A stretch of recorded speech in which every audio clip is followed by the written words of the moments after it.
Chapter 1. Hidden Wounds. The hot iron pressed against Maya's forearm before she could pull away, the scent of burning flesh mixed with perfume that clung to Elena's chambers. She bit her tongue hard enough to taste copper, refusing to give the Luna satisfaction. "Clumsy girl," Elena said, false concern dripping from her voice. "You really should be more careful styling my hair." Maya kept her eyes downcast, amber gaze fixed on polished stone. "Forgive me, my lady." Through the mirror, she caught Elena's reflection. Golden hair, ice-blue eyes glittering with cold hunger. Beautiful, cruel, untouchable as Luna of the Thornridge pack. The burn joined a constellation of scars mapping 6 years of torment. Elena had requested Maya as her personal attendant 6 years ago, after Alpha Marcus glanced at the kitchen girl for 3 seconds. Just 3 seconds that sealed Maya's fate. The memory came unbidden. She was 13 again, crouched in their cottage while shadows moved outside. Her mother's hand pressed against her mouth. "Stay quiet, little wolf.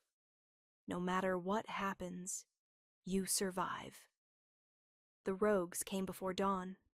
Her parents shifted to defend their home, but Maya watched her father's throat torn open, heard her mother's agonized howl.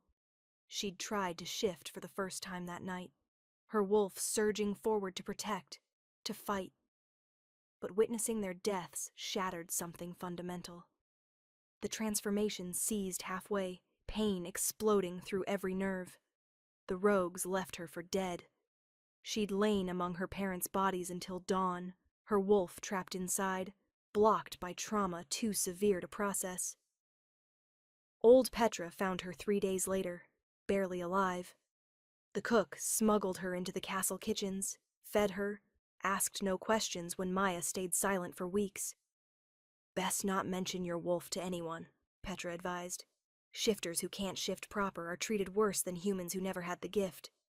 So Maya became invisible. She worked in kitchens for 6 years, learning to survive through silence, until that day Alpha Marcus noticed her unusual amber eyes. 3 seconds. That's all it took for Elena to see her as a threat. "Adequate work," Elena said, admiring herself. "Now fetch my sapphire gown." Inside Maya's chest, her trapped wolf howled soundlessly, desperate for freedom. But she pushed it down as always. Better to seem human and powerless than reveal her brokenness. She'd made a promise to survive, so she would endure another night, another day, another year if necessary. Chapter 2. The return drums of war had silenced along the northern border. Marcus Thornridge guided his warriors home 3 weeks early, eager to wash death's stench away. What he didn't expect was the scream echoing through castle corridors as he dismounted. Maya's hand shook, fastening the final clasp on Elena's gown. The fabric had torn. A deliberate cut Elena made herself, though no one would believe that. "You ruined it," Elena hissed. "This gown cost more than your worthless life." "My lady, I can mend—" "Silence!" Elena's hand yanked Maya's hair back viciously. "You think I don't see what you are? A threat?" The first strike of the leather whip caught Maya across the shoulders, tearing through her dress and splitting skin. The second landed across her back. Something inside Maya snapped. Her hand shot out instinctively, catching Elena's wrist mid-swing. For one breathless moment, they stared at each other. "Let go of me!" Elena snarled. Instead, Maya pushed. Not hard, just enough to break free. Elena let herself fall theatrically, one hand flying to her head as if struck. The whip landed perfectly in Maya's fingers. "Guards!" Elena screamed. "She's attacking me!" Heavy boots thundered upstairs. The door burst open. Guards saw their Luna on the floor, tears streaming, a red mark on her cheek where she'd scratched herself, and Maya standing over her with the whip, blood dripping down her back. "Seize her!" the lead guard commanded. Maya didn't fight. What would be the point? She'd attacked the Luna. The punishment was death. As they dragged her toward the dungeons, she caught Petra's horrified face in the corridor. Their eyes met briefly. "Thank you. Don't intervene. Save yourself." Marcus was halfway to his chambers when Owen, his beta, intercepted him. "Alpha, there's been an incident. The Luna was attacked by her servant." Marcus's jaw tightened. Elena had a habit of causing drama. How severely? A mark on her face, some bruising. Owen paused. "But Alpha, you should see the servant girl first. There are inconsistencies." That was unusual. Owen didn't question pack law lightly. "Take me to the dungeons." The cell was dark, lit by a single torch. The girl sat in the corner, knees drawn to chest. Then she lifted her head, and amber eyes caught firelight. Recognition hit him. The kitchen girl from years ago. The one Elena requested as her servant shortly after their marriage. "Stand up," he commanded. She rose slowly, each movement stiff with pain. Her dress was torn and soaked with blood, fresh wounds across her shoulders and back. But it was the other marks that made his breath catch. Old scars layered across her arms, burns in distinct patterns, cuts healed poorly, evidence of systematic abuse over months or years. His wolf surged forward with protective rage that had no business existing for a stranger accused of attacking his Luna. "What is your name?" "Maya, Alpha."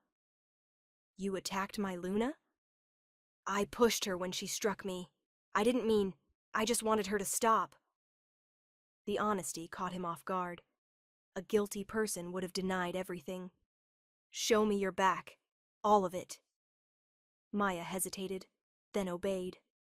The ruined dress fell forward, exposing skin marked by years of torture. Fresh welts crossed old scars. Burn marks, the parallel lines of a whip used repeatedly. Fury uncoiled in Marcus's chest. "How long?" "6 years, Alpha." The entire duration of her service. His entire marriage. "You never spoke of this?" "Who would have believed me? I'm just a servant. She's the Luna." She was right. That truth burned worse than any wound. "The law is clear about your crime. Attacking the Luna carries one penalty." "I know."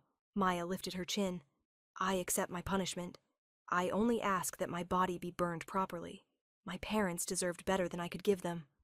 Before he could question the impulse, he said, "I'm ordering a healer to examine you before dawn."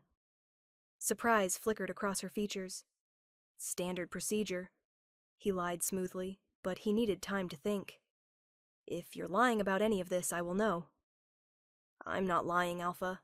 I've done many things to survive, but lying has never served me well." Marcus left, with his mind churning. Something felt fundamentally wrong. In her cell, Maya finally broke. Tears spilled as she curled into herself. Tomorrow, she would die. But at least tonight, someone had finally seen her scars. Chapter 3. Truth revealed. Owen descended the dungeon stairs before dawn. He'd served Thornridge for 15 years, long enough to develop instincts when something didn't add up. "The Alpha ordered a healer to examine you," he told Maya, "but I wanted to speak with you first." "Why?" "Because your injuries are extensive. The Lunas are superficial, yet you're facing execution." For a long moment she said nothing. Then softly, "What does it matter? I'll be dead by morning." "It matters because Alpha Marcus doesn't execute without certainty. He's looking for reasons to question his judgment." Something flickered in Maya's expression. Hope, perhaps. So she told him everything. 6 years of systematic torture. Burns, cuts, beatings, whenever Elena felt threatened or bored. How witnesses were silenced through threats or disappearances. "The Alpha looked at me once," Maya said hollowly, "for maybe 3 seconds. She decided I was a threat that needed breaking." Owen's jaw clenched. "Why didn't you report this?" "Petra tried once, 3 years ago. The guard she spoke to was transferred to the most dangerous border post. A servant who'd shown me kindness disappeared that same night. That tracked with what Owen knew of Elena's methods. There's something else, Maya added, voice dropping. I'm not human. I have a wolf. It's been trapped inside me since I was 13, since the night rogues murdered my parents, and I watched them die. Owen's breath caught. A shifter with a blocked wolf was rare, tragic, and considered defective by pack prejudice. If I have a confirmed wolf, even a broken one, I have legal rights a human doesn't, Maya continued. Maybe enough to demand proper investigation. Clever girl, Owen thought. Even facing death, she was thinking strategically. The healer will be able to sense it. Stay here. Say nothing until I return. Owen spent the late hours gathering evidence. A young maid admitted seeing Maya with fresh injuries multiple times. An older steward confirmed food orders for Elena's chambers never included portions for the attendant.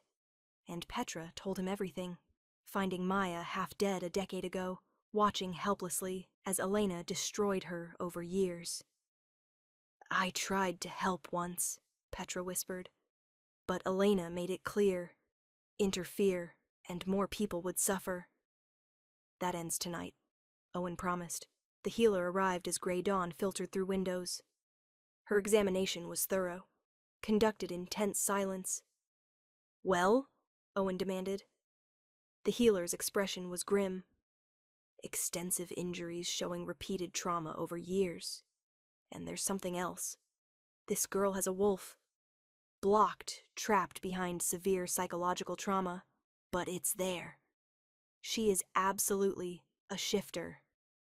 Everything changed. Pack law was absolute. Shifters had rights, humans did not. Owen gathered his evidence and carried it to Marcus's chambers as sun broke over mountains. Tell me you found something, Marcus said. Tell me there's reason to question what seems obvious. Dozens of reasons, Alpha. Owen laid out everything. Testimonies, the healer's findings, documentation of years of torture. The girl has been systematically abused, and she's a shifter with a blocked wolf, which means she has legal rights we cannot ignore. Marcus's hands clenched into fists. Bring her to my private chambers. I want no witnesses until I understand what's happening in my own territory. When Maya was brought before him, washed and dressed, but still bearing evidence of her injuries, Marcus forced himself to truly see her. Show me, he commanded. Show me everything the Luna did to you. Maya hesitated, shame warring with self-preservation, but she obeyed, revealing skin marked by years of calculated cruelty. Marcus's wolf surged forward with a snarl that rattled his ribcage. The sound escaped involuntarily, a low, threatening growl that made his eyes flash gold. Maya stumbled backward, arms coming up to shield her head. She expected violence from authority. That broke something in Marcus's chest. I'm not going to hurt you, he said, forcing gentleness into his voice. Maya, look at me. I'm not going to hurt you. She peeked through her arms, trembling. Tell me everything, and this time I'll listen.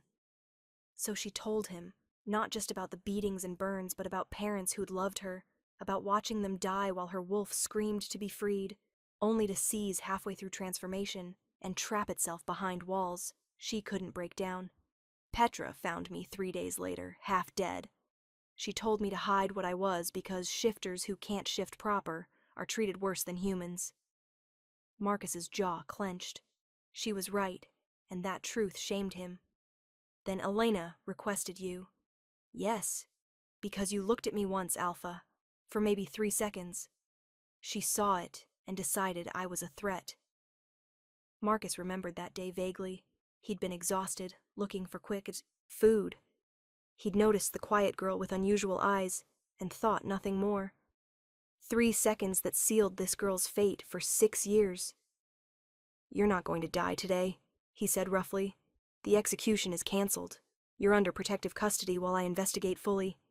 Alpha, that's not a request, Maya. It's an order. He forced his voice gentle. You have a confirmed wolf, which means you have legal rights. I'm using those rights to buy time for proper investigation. Hope and disbelief warred in her expression. You believe me? Yes, I've seen enough evidence. What I don't know yet is the full extent of what's been happening while I've been blind. Chapter 4. The Trial. Over the following weeks, Marcus built his case methodically. He interrogated servants, gathered medical documentation, recorded testimonies. Every single person questioned admitted to seeing signs of abuse, unusual incidents, suspicious injuries. They'd all been too afraid to speak up. The evidence was damning. But knowing truth and acting on it were different things when politics were involved. He summoned his counsel, presenting evidence in cold, clinical terms. The evidence is disturbing, Alpha, Elder Garrett said, stroking his silver beard. But we must consider political ramifications. Elena Vance is daughter to Alpha Brennan of Vance Territory. Their alliance provides crucial trade routes. To accuse her publicly could trigger war. I have ironclad proof, Marcus growled. You have testimony and medical evidence, Elder Moira corrected. But Elena will claim the girl is lying. Her father will believe her, or claim to, because admitting guilt would shame his bloodline. Marcus's hands clenched. So, I do nothing? We're saying be strategic. Build your case carefully. Prepare for political fallout before making formal accusations. The words tasted like ash, but Marcus recognized their wisdom. Meanwhile, he visited Maya in the guest quarters. She'd been given comfortable rooms, food, medical treatment. But she sat on the floor beside the bed, as if comfort itself was foreign. You can use the bed, he said gently. That's what it's there for. It feels wrong, like I'm pretending to be someone I'm not. Marcus settled into a chair, careful to keep distance. You're a pack member with a confirmed wolf. You're entitled to proper treatment. She'll know I talked. She'll find a way to punish me. She won't touch you again, I promise. The words came out with alpha authority, a vow that would bind him. Over following days, their conversations deepened. She told him about her parents. He shared about the pressures of leadership, the loneliness of political marriages. Did you love her? Maya asked one night. When you married Elena. Marcus considered lying, but something about Maya demanded honesty. No. I hoped affection might grow, but there was always something cold beneath her beauty. I was wrong, and my blindness cost you years of suffering. You couldn't have known. I should have.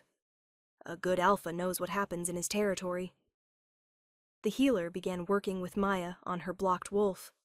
Marcus attended sessions, watching her face contort as she tried to push past mental barriers. Watched her eyes flash amber before her wolf slammed against invisible walls. Watched her cry in frustration. I can't, she sobbed after one difficult session. The damage is permanent. Marcus knelt beside her, one hand hovering near her shoulder. May I? She nodded and he pulled her against his chest. His wolf hummed with contentment at her nearness. You'll get there, he murmured. I have faith in you. Maya looked up at him with eyes that held something he couldn't quite name. Why does it matter so much, whether I can shift or not? Because you matter to me, he thought. Because my wolf recognizes yours. Because everyone deserves to be whole, he said instead. Their faces were close, breath mingling. Marcus felt the magnetic pull, saw her pupils dilate, caught the shift in her scent. He pulled back abruptly, standing. I should go. It's late. Confusion and hurt flashed across Maya's face. Of course. Thank you, Alpha. The formality stung. He was still married, still bound by duty. Kissing Maya would be a complication. Neither needed. But gods, he wanted to. Chapter 5. Reckoning. The breakthrough came during a thunderstorm 3 weeks into the investigation. Marcus was reviewing documents when he heard the scream. He burst through Maya's door to find her curled on the floor, eyes wide with terror, body shaking violently. "They came in the rain," she gasped. "The rogues. I can hear my mother screaming.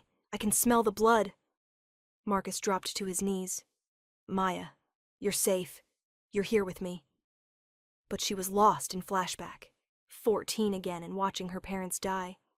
"Listen to my voice," he commanded with alpha authority. "Feel my hand on your shoulder. You're in Thornridge now. Nothing will hurt you here." Her amber eyes slowly focused on him. "Marcus, I'm here." He pulled her against his chest, one hand stroking her hair. "I've got you." Thunder crashed and she flinched. He began talking, telling childhood stories, anything to keep her grounded in the present. Gradually, her breathing steadied. "Thank you." They stayed like that for hours, his back against the wall and her curled against his chest, listening to the storm pass. Somewhere in those dark hours, Marcus admitted what his wolf had known from the moment he'd seen her scars. This wasn't just duty or sympathy. This was something far more dangerous. When dawn crept through windows, Maya stirred. "You stayed all night." "You needed me to." He stood, offering his hand. When her fingers touched his, that electric current ran through them both. "Maya, I need to tell you something." She looked up, amber eyes wary. "What?" "You're not just a responsibility to me anymore." Her breath caught. "What am I then?" "Everything. Mine. Someone I care about," he said carefully. "More than is probably wise." Something bright bloomed in her expression. "I care about you too, but I don't know how to do this. I've never been allowed to just feel things." "Then we figure it out together. Slowly." A sharp knock interrupted. Owen's voice came through the door. "Alpha, we have a problem. One of Elena's servants was caught questioning guards about your visits here. She's been reporting to the Luna." Ice flooded Marcus's veins. If Elena suspected the investigation had expanded, she'd either run or escalate. What does the Luna know? That you've been visiting Maya daily. That you seem personally invested. She doesn't know about the testimonies, but she's suspicious. Time had just run out. "Schedule a council meeting for tomorrow night. Public assembly in the Great Hall. I'm presenting everything we have, and demanding formal judgment on Elena's fitness as Luna." The summons arrived at dawn. Riders bearing the Vance crest. Alpha Brennan Vance demanded resolution within 5 days. Either the servant's execution or substantial compensation. Failure would result in severed trade agreements and military support withdrawal. "They're threatening war without saying it directly," Owen said. "But I can't execute an innocent woman or pay blood money for crimes she didn't commit." Marcus's jaw tightened. Force their hand before they force mine. What Marcus didn't know was that Elena had discovered fragments of his investigation. Her informants had reported his visits to Maya, the testimony gathering, the emissary who'd returned from Vance territory. She stood in her chambers, staring at her reflection. Running would admit guilt. Denial wouldn't work with evidence. But there was one option: turn herself into the victim one final time. The poison she'd acquired sat in a small vial on her dressing table, just enough to make her violently ill without killing her. Combined with the antidote she'd taken an hour ago, if she collapsed during the council meeting, she could frame it as the servant's revenge. She smiled at her reflection. One more performance. The great hall filled that evening. Council members at the high table, pack members crowding the space. Elena made her entrance in sapphire silk, accepting sympathies for surviving a deranged servant's attack. "We gather tonight to address serious matters regarding pack law," Marcus's voice rang out. 3 weeks ago, an incident seemed straightforward, but what appeared simple has revealed corruption threatening our territory's foundation. Murmurs rippled through the assembly. Elena's fingers tightened on her chair arms. "I have spent these weeks investigating not just the incident, but the pattern leading to it." He gestured to Owen, who stepped forward with documents. Testimony from multiple witnesses, medical evidence, accounts from previous attendants, all painting a picture of systematic abuse spanning years. Alpha, surely you're not suggesting, Elena began. I'm not suggesting. I'm stating facts. But first I invoke my right to question the accused directly. Elena's mask slipped briefly, a flash of calculation before she schooled her expression. Accused? What is this really about? Is it her? The servant girl? You've been visiting her daily? The whole castle knows. Tell me, Elena, how many of your personal attendants have disappeared or died under mysterious circumstances? The council has those numbers. The hall went silent. Elena's hand moved to her goblet, the one she'd personally poured, laced with poison that would make her collapse. But before she could drink, Marcus continued. I should mention I've had guards watching you constantly for the past week. Every movement, every meal preparation. Elena froze, goblet halfway to her lips. Drink, Marcus commanded with alpha authority. If you're innocent, you have nothing to fear from wine you poured yourself. She set it down carefully. I'm simply not thirsty. Then you won't mind if we have it tested? He nodded to a guard who took the goblet. Along with checking your chambers for whatever antidote you took earlier. Color drained from Elena's face. You set a trap, she whispered. I prepared for the only move you had left. Guards witnessed you adding something to that wine. Elder Garrett rose. Alpha, these are serious accusations. They're true. A guard captain stepped forward. I personally witnessed the Luna adding powder to her wine before entering the hall. Elena's composure shattered. She launched to her feet, ice-blue eyes blazing. You dare judge me? I am Luna of this pack, daughter of Alpha Brennan Vance. That girl was nothing, a broken servant who deserved every moment of pain I gave her. The admission rang through the hall, damning in its clarity. She deserved it because you looked at her, Elena continued, too far gone to stop. 3 seconds, Marcus. You looked at her for 3 seconds and I saw it. The interest in your eyes. So I took her from you.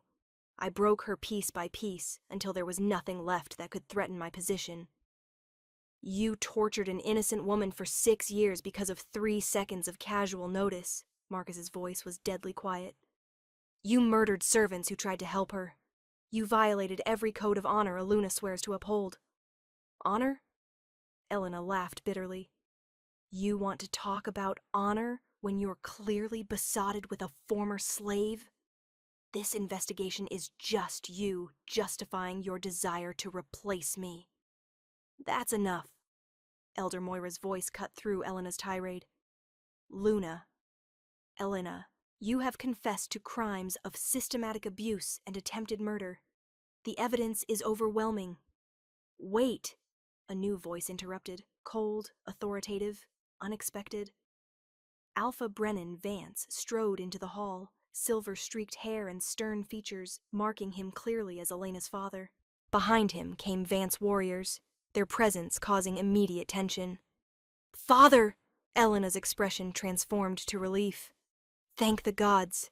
Tell them this is madness. I received word 2 hours ago of tonight's proceedings, Brennan said, face carved from stone. I came immediately because I needed to hear with my own ears whether my daughter had truly brought such shame upon our bloodline. He approached the high table, eyes not quite meeting Elena's desperate gaze. I heard her confession. Every word.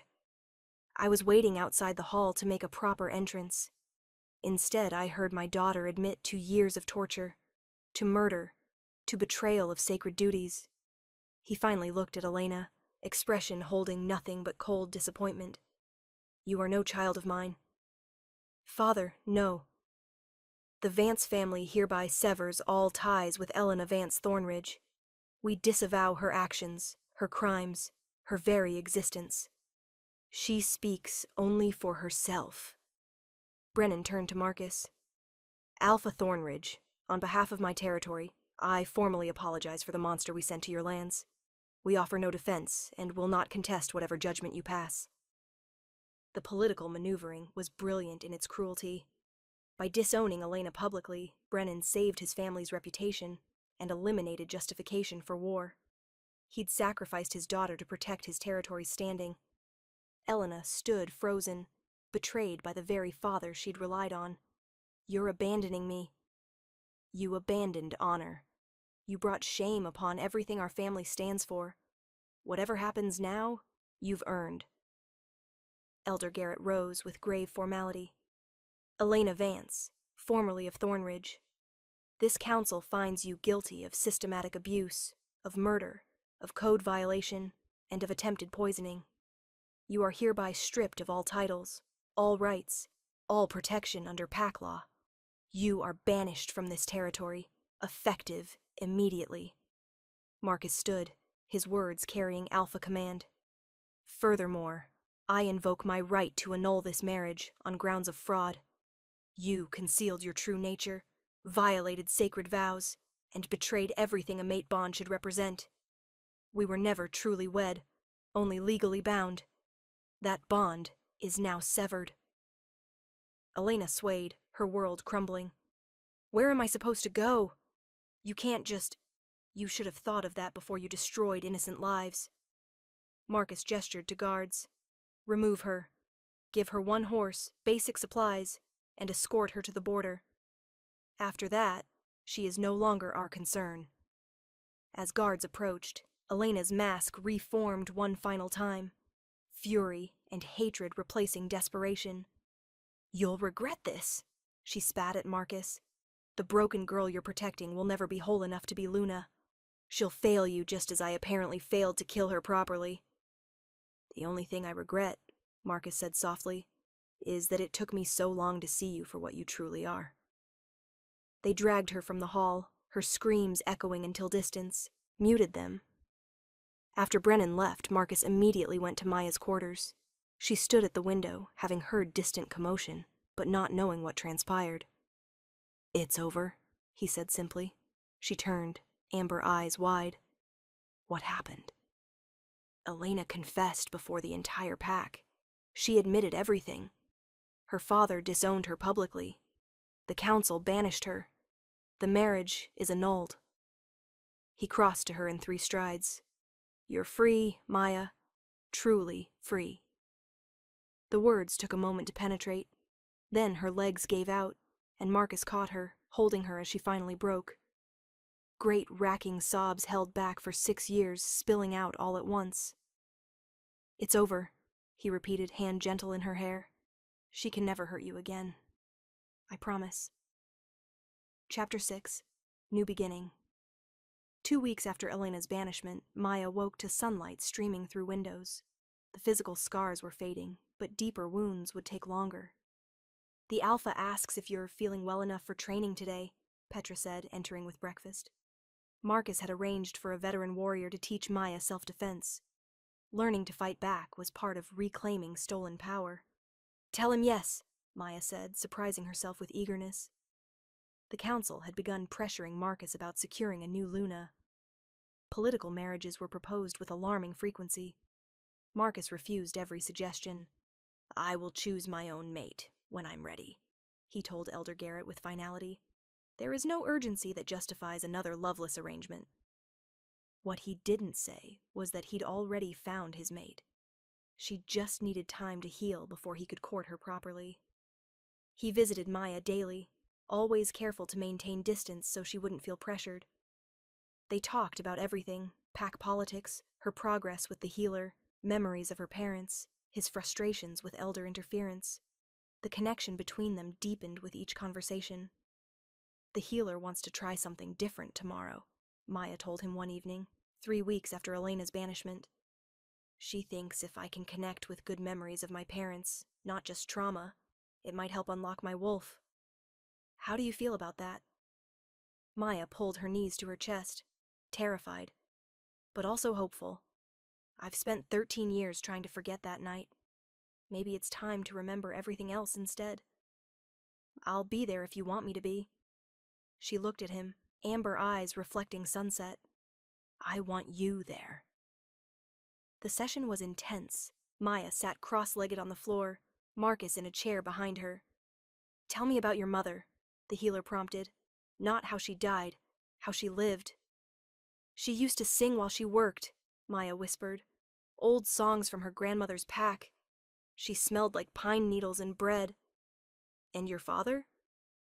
He was patient. He taught me to track by scent when I was 6. He had this deep laugh that made his whole body shake.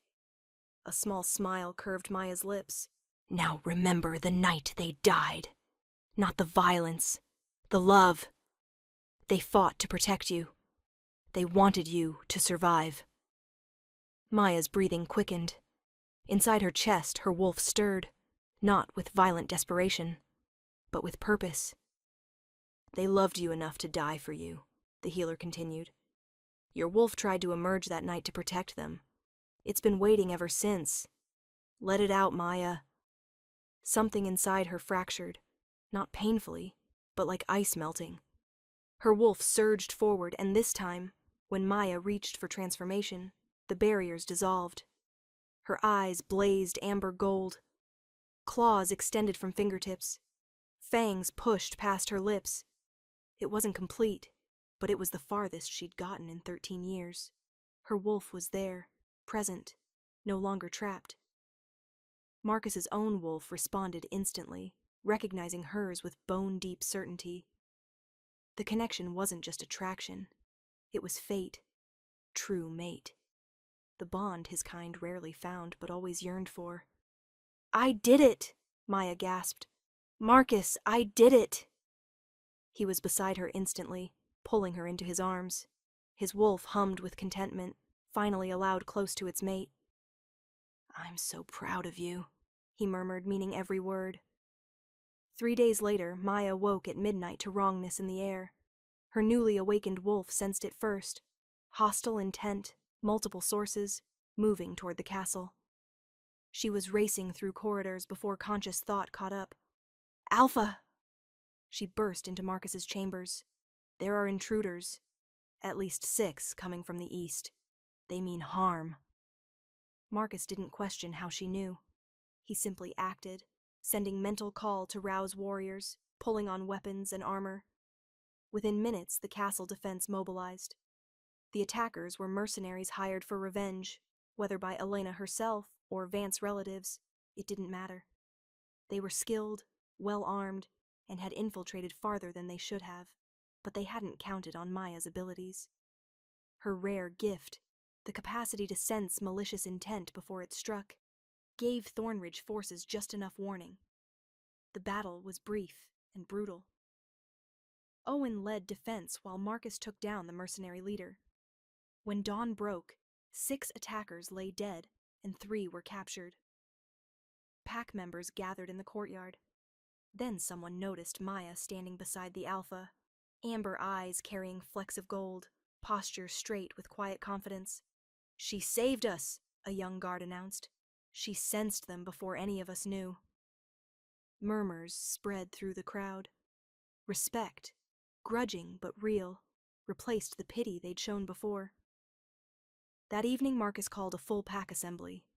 Maya stood at his side, no longer hidden, but presented as his equal. You all know what happened last night, Marcus began. We survived because of one person's courage and gifted foresight. He turned to Maya, expression softening.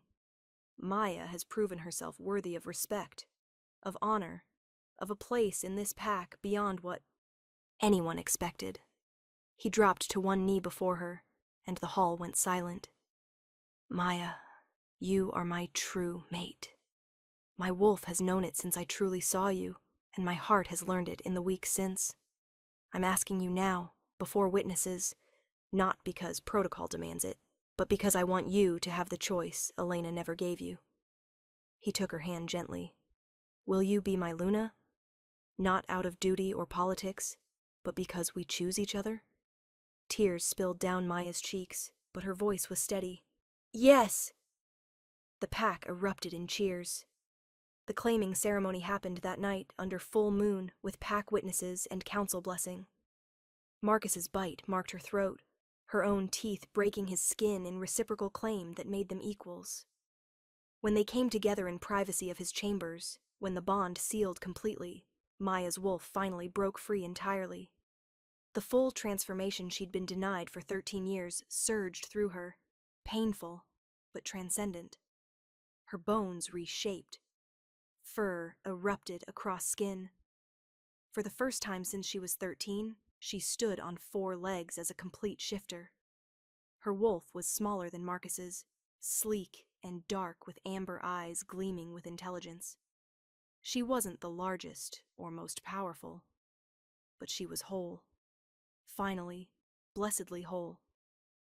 Marcus's wolf nuzzled against hers, a gesture of tenderness that made her heart swell. They ran through the forest that night, 2 wolves moving as one, the bond between them singing with rightness. When they returned to human form at dawn, tangled in his bed with first light creeping through windows, Maya touched the claiming mark on her throat with wonder. "I never thought I'd have this," she whispered. "Family, love, freedom." "You have all of it now," Marcus promised, pulling her closer. "And I will spend every day making sure you never forget it." Epilogue. 6 months later, Maya stood at the head of the council table, dark hair pulled back in a practical braid. Morning sun caught the Luna's mark on her throat, Marcus's claiming bite silvered with age but still visible. "The harvest reports show improvement," Elder Garrett said, sliding parchment across polished wood. "Your reforms to servant housing have increased productivity significantly. When people feel valued, they work harder." Maya studied the numbers with satisfaction. 3 months ago, she'd instituted sweeping changes to how castle staff were treated. Proper quarters instead of cramped cells. Regular meals with adequate portions. A formal complaint system allowing any servant to appeal directly to her or Marcus if mistreated. Most controversially, she'd mandated monthly health examinations for all staff. The healer now screened for signs of abuse, malnutrition, neglect. Any supervisor found harming those under their care faced immediate removal and potential banishment.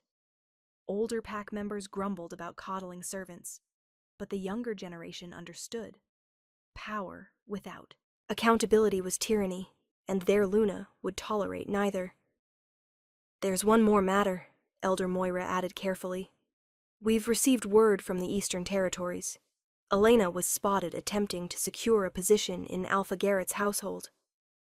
Maya's hand moved instinctively to her abdomen, a protective gesture she'd developed over recent weeks. "He rejected her application the moment he verified her identity," Moira continued. "Her reputation precedes her now. No respectable alpha will risk the scandal." Good, Maya thought but didn't say. Elena was someone else's problem now. Or more likely, no one's problem. Wandering as a rogue with nowhere to belong. Exactly the fate she'd inflicted on so many others. "Thank you for the update. Is there anything else requiring immediate attention?" When the council shook their heads, Maya dismissed them with easy authority she'd grown into over months of practice. She found Marcus in the training yards, working through combat drills with young warriors. Even after months of marriage, the sight of him made her breath catch. All controlled power and lethal grace. He sensed her presence immediately, as he always did. "Luna," he greeted formally for the trainee's benefit, but his gray eyes warmed with affection. "We're working on defensive formations. Would you care to demonstrate the detection technique?" This had become routine. Maya's rare gift, sensing hostile intent before it manifested physically, made her an invaluable teacher. She'd spent months training scouts and guards to recognize subtle signs she detected instinctively. For the next hour, Maya guided them through exercises designed to sharpen awareness. She'd learned her gift wasn't entirely unique. Other shifters possessed rudimentary versions. With proper training, they could develop enhanced threat detection that made Thornridge's defenses nearly impenetrable. When the session ended, Marcus caught her hand as they walked toward the castle. The healer sent word. "She'd like to see you this afternoon." Maya's other hand moved to her stomach. The secret she'd been carrying for 3 weeks. "I already know what she'll say." Marcus stopped walking, turning to face her fully. "I'm pregnant," she said softly, almost reverently. "About 6 weeks, I think. I wanted to be certain before I told you." His expression transformed, shock melting into wonder, then fierce protectiveness. He pulled her against his chest, one hand cradling her head, while the other spread across her still flat abdomen. "Are you afraid?" She'd expected the question. After years of abuse and trauma, pregnancy represented vulnerability she'd once never imagined surviving. But she'd spent months healing, learning to trust her own strength and the safety Marcus provided. "No," she said honestly. "I'm not afraid. Not anymore." That evening, they announced the news to a private gathering. Petra wept openly, pulling Maya into a fierce embrace that smelled of flower and herbs and home. "Your mother would be so proud," Petra whispered. "So proud of the woman you've become." Owen raised his cup in solemn toast. "To the future heir of Thornridge. May they inherit their mother's wisdom and their father's strength." Later, alone in their chambers, Marcus held Maya before massive windows overlooking the territory. The moon hung full and bright, painting mountains in silver light. "Do you remember the first night I brought you here?" he asked quietly. "After Elena was banished? You stood by this window like you couldn't believe it was real. I couldn't. I kept thinking I'd wake up back in that cell. That freedom was just another cruel dream." Maya turned in his arms to face him. "Sometimes I still can't believe this is my life. That I'm Luna. That I'm carrying our child. That I'm allowed to just be happy."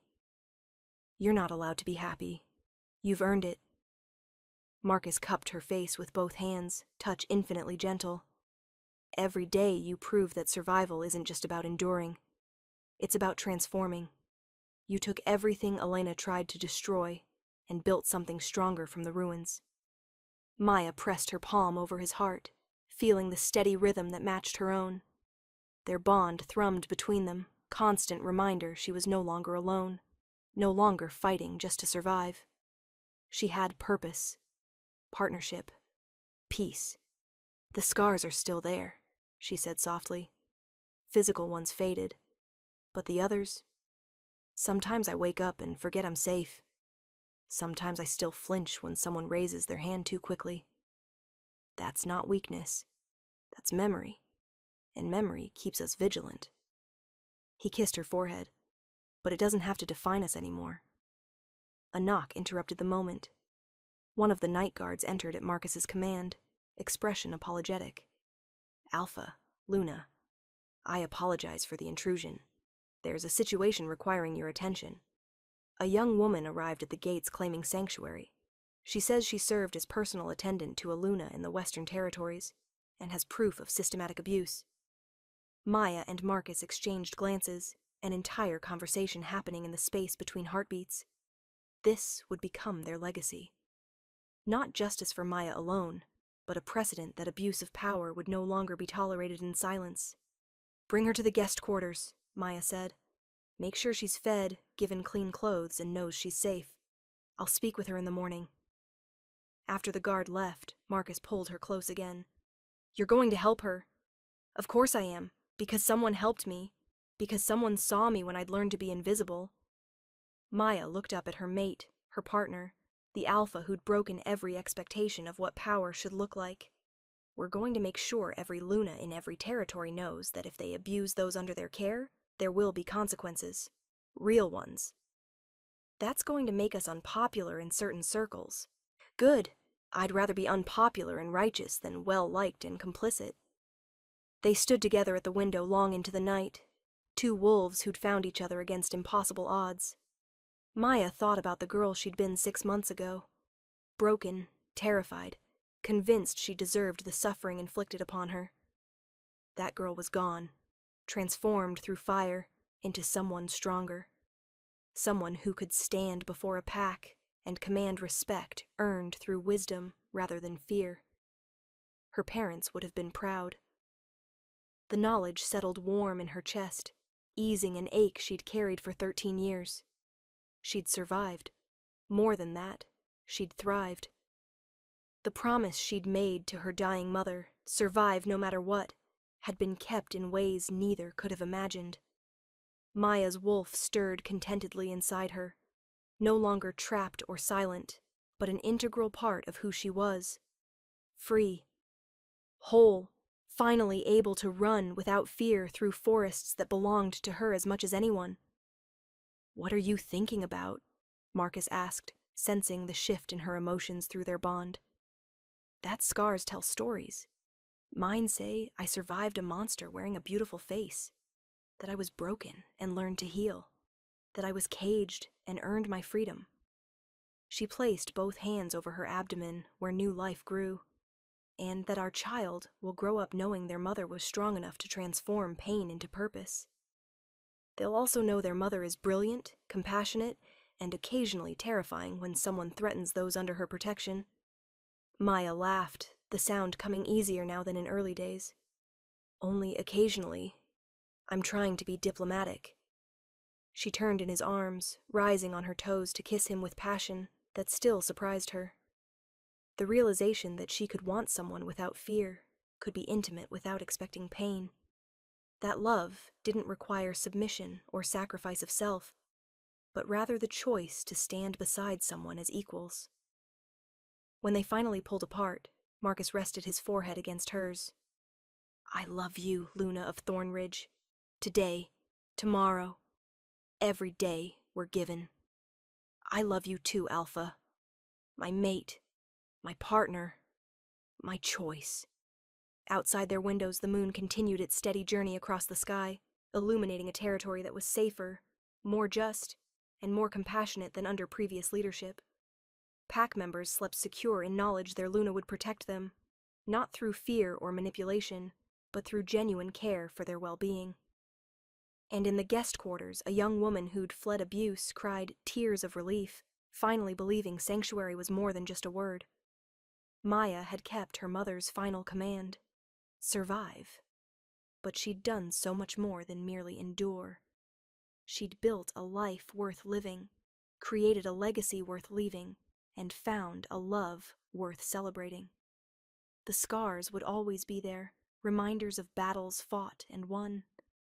But they no longer defined her. They were simply part of her story, the dark chapters that made the bright ones shine all the more beautifully. Thank you so much for listening. I hope you enjoyed the story. This week, I'm giving away 1 month of free access to all my Patreon content, exclusive stories, bonus chapters, and a special one linked to this episode. Just leave a comment below with your favorite quote from today's story, and I'll announce the winner in my next video. Good luck.